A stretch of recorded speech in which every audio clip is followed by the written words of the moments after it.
आज तो मुझे बहुत रस पीने का मन हो रहा है। चलो हम તરબૂચના રસ બનાવવાની રીત જાણીએ। નમસ્કાર મિત્રો, મારું નામ ખુશાલી સોની છે।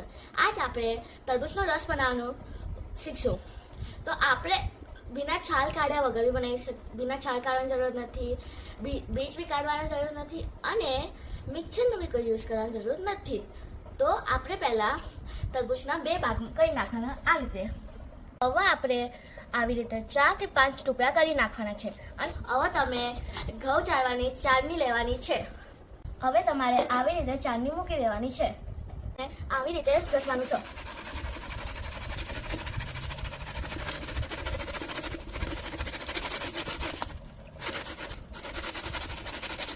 હવે તમારે જ્યાં સુધી સફેદ ભાગ ના આવે ત્યાં સુધી ઘસવાનું છે।